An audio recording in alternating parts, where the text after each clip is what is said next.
Olá, estamos na Rede TV para todo o Brasil, num programa pra lá de especial. É o programa Brasil que Faz. Eu sou o Elvis César e vou apresentar tudo isso para você.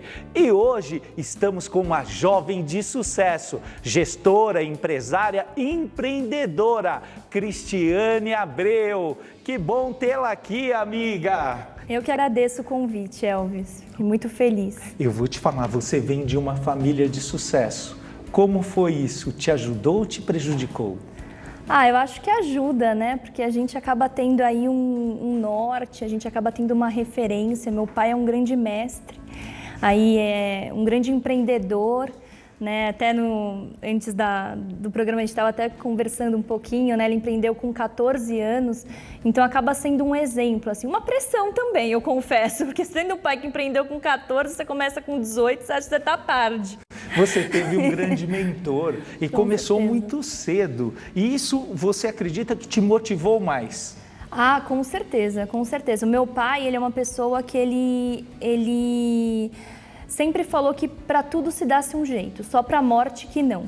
Então tem algumas coisas que ficou muito forte dentro de mim, dentro da minha irmã, para lidar com as dificuldades, né? Que quando você vai empreender, você acaba enfrentando, não tem como.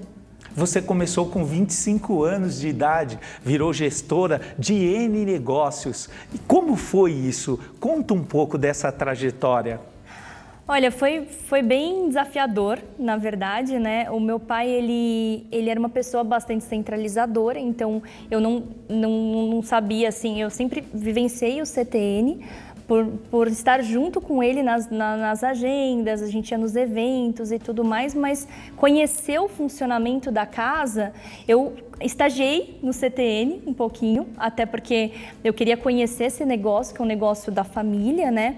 Mas aí eu tive essa oportunidade aí quando meu pai, ele, um pouquinho antes dele adoecer, ele me chamou e aí a gente acabou iniciando esse trabalho. Eu comecei a princípio no financeiro, né? E foi quase uma auditoria financeira, uma coisa mais nessa linha para ver como que a gente podia organizar e tudo mais, porque meu pai, quando ele foi para a política, o CTN acabou ele acabou não focando no CTN, né? Porque como você sabe, né? Você é prefeito, a política consome muito tempo, né? Então, e aí eu fui mais para ver essa questão financeira, organizar. E aí ele gostou tanto do que foi feito que ele me intitulou superintendente, assim, da noite para o dia. E para ele aquilo era muito natural, aquilo é muito normal, né? Quem teve a sacada de criar o Centro de Tradições Nordestinas? Foi meu pai, foi meu pai. Ele viu uma notícia no jornal que a cidade era ingrata com seus migrantes, né, que tinha milhares de imigrantes nordestinos, né, e na época era muito forte, ainda há muito preconceito contra o nordestino, né, mas naquela época era mais forte ainda, tanto é que quando ele criou o CTN, ele teve ataque de skinheads. Em que data foi a criação? Foi por volta de 91. No início da década de 90, Isso. Ainda havia um preconceito muito forte. Muito forte mesmo. E foi exatamente por isso, porque assim, o que meu pai viu? Poxa, primeiro que ele ama o Nordeste, né? O pessoal até acha que ele é nordestino, eu falo que ele é nordestino de coração, porque todas as férias ele queria ir para o Nordeste. Ele fala que o nordestino é um povo batalhador, é verdadeiro, gosta, não gosta, entendeu? Autêntico. Então ele amava muito o Nordeste. Ama, né, muito o Nordeste. E aí também juntou com isso essa questão dele ver que tinha milhares de nordestinos em São Paulo e esses nordestinos eram vítimas de preconceito. E juntou ainda, porque primeiro, antes do CTN, veio a Rádio Atual, que foi a primeira rádio a abrir para os ritmos do Nordeste. E aí as pessoas aglomeravam. No estado de São Paulo? Estado de São Paulo. A Rádio Atual, o estúdio da rádio, continua hoje onde é o Centro de Tradições Nordestinas. Ela virou uma rádio online. Mas a gente ele primeiro fez essa rádio, que tinha aqueles forrós até duplo sentido, tudo, era uma época que as rádios só davam espaços para ritmos estrangeiros. Então, em 6 meses, ele chegou em terceiro lugar no Ibope, com essa rádio. E o que ele reparou é que as pessoas iam até o estúdio porque queriam ver a cara do locutor. Aí foi quando ele teve a ideia de fazer um espaço. Tanto é que no começo, tudo que acontecia na rádio, ele colocava no palco do CTN. E foi um sucesso, porque ele juntou o quê? Uma necessidade que ele viu que havia muito forte, né? Muitos nordestinos em São Paulo que não tinham espaço, não tinham um acolhimento. Né? Mas o Centro de Tradições Nordestinas, ele impactou também o paulista de uma forma geral. Ele foi recebido com um carinho especial e toda essa mistura de raças. Eu vou falar para você, a minha esposa é filha de um baiano. Então, meu filho é neto de um baiano. Olha. Então, essa mistura total do povo paulista foi que impactou e eu acredito que foi uma sacada extraordinária. Eu também acredito, assim, eu tenho muito orgulho do meu pai por ter feito o CTN. Primeiro porque eu acho que impactou muitas vidas. Eu acho que levantou uma bandeira contra o preconceito contra o nordestino, porque assim, tem muita gente que vai lá e não é nordestino e se encanta com o Nordeste. Porque lá você vivencia os 5 pilares da cultura nordestina. Não é só a gastronomia. Quais são esses pilares? Então, a gente tem a fé, né? Então, a gente tem toda uma história em cima disso. A gente tem a Igreja Imaculada Conceição, com o memorial do Padre Cícero, com o memorial do Frei Damião ali. O Frei Damião desceu, inclusive, aonde está essa igreja para abençoar os fiéis. Né? A gente tem 10 restaurantes de comidas nordestinas e 11 quiosques de comidas típicas também. A gente tem a questão da música, então a gente tem entrada gratuita sábado e domingo. A gente tem os eventos temáticos, o nosso São João de Nós Tudinho, o Festival Gastronômico. Acredito até que os eventos temáticos são os grandes responsáveis por fazer os paulistanos se apaixonar pelo Nordeste, porque são os nossos grandes carros-chefes. Assim, a gente tem o sábado e domingo que a gente abre gratuitamente, as pessoas vão lá curtir um pouco do forró pé de serra, curtir um pouquinho da música, da gastronomia, do artesanato. A gente tem artesanato também, então a gente tem muita coisa assim para... Eu vi, Cris, que você vive isso na veia. Hoje você é presidente desse Centro de Tradições Nordestinas. Sim. O que isso representa para você? Olha, eu vou te falar que isso ficou muito forte para mim, inclusive durante a pandemia, né? Acho que representa uma grande responsabilidade e uma grande paixão, um grande amor. Porque, primeiro, uma gratidão, porque meu pai, ele fundou o Centro de Tradições Nordestinas, é um lugar que tem como objetivo promover também alegria para as pessoas, através da cultura nordestina, mostrar quanto a cultura nordestina é rica, quanto as pessoas podem, né, se divertir com essa cultura. Então, e uma responsabilidade muito grande porque impacta muitas vidas, tanto para os clientes que vão lá, tanto para os donos dos restaurantes, quanto para as pessoas que trabalham para os donos dos restaurantes, quanto para a minha equipe. Então, assim, os seguranças, prestadores de serviço em dias de evento. Então, assim, me veio muito essa questão que é uma responsabilidade muito grande, não inclusive social, né? Uma responsabilidade social muito grande. O meu pai, o centro também, falando até dos pilares, a gente falou da fé, da música, da gastronomia, da cultura com os eventos temáticos e o social. A gente tem um apelo social muito forte, tanto é que a gente foi reconhecido como uma OCIP. A gente tem hoje o certificado de OCIP por todo o trabalho social desde o início do CTN que foi realizado. Então eu acho que a responsabilidade é muito grande. Assim, esse CTN é um existe muito amor. É um pedacinho da sua família. Um grande pedaço, muito forte, assim. Eu entro lá, eu sinto minha mãe, apesar dela ter partido o ano passado, né? Eu sinto a presença dela, eu sinto a presença do meu pai, porque tudo isso está impresso. Também era empreendedora, vivia tudo isso, passava esse norte para vocês? Sim, a minha mãe, ela gostava, se identificava muito, principalmente com a área do social, né? Uma mulher com um coração muito bom.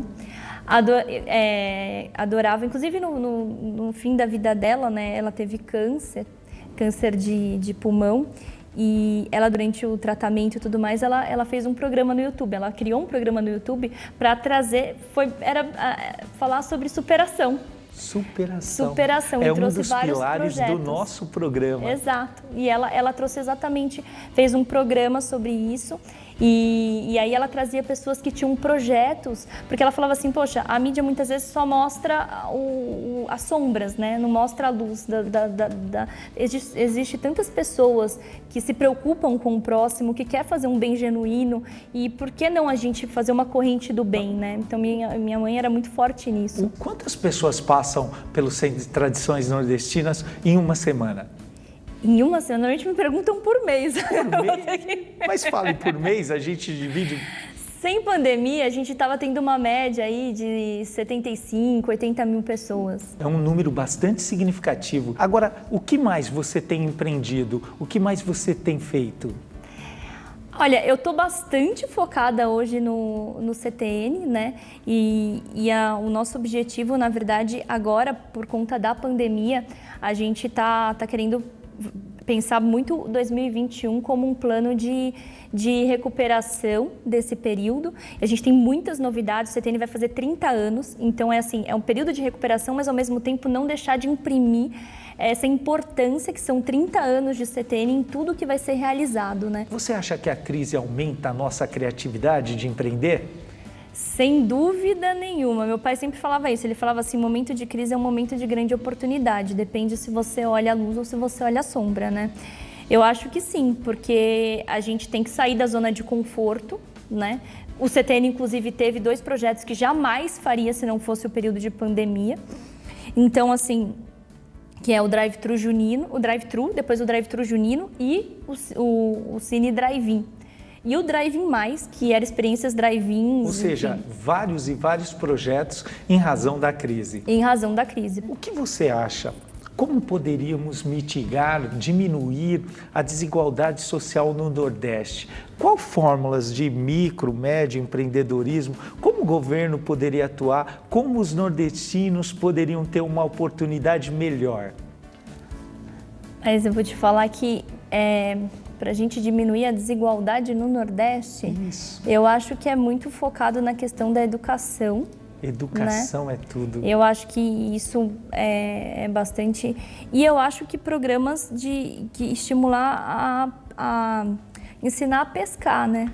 Isso. Eu acho que é exatamente estimular esse lado empreendedor, dar incentivos para os microempreendedores, dar capacitação, entendeu? Eu acho que seria o principal canal, ensinar a pescar, que eu acho que às vezes é óbvio que a gente às vezes olha de um jeito assim, não, assistencialismo é necessário, porque se a pessoa não tem o básico, não tem comida, não tem moradia, é muito difícil a pessoa pensar em, não, então deixa eu...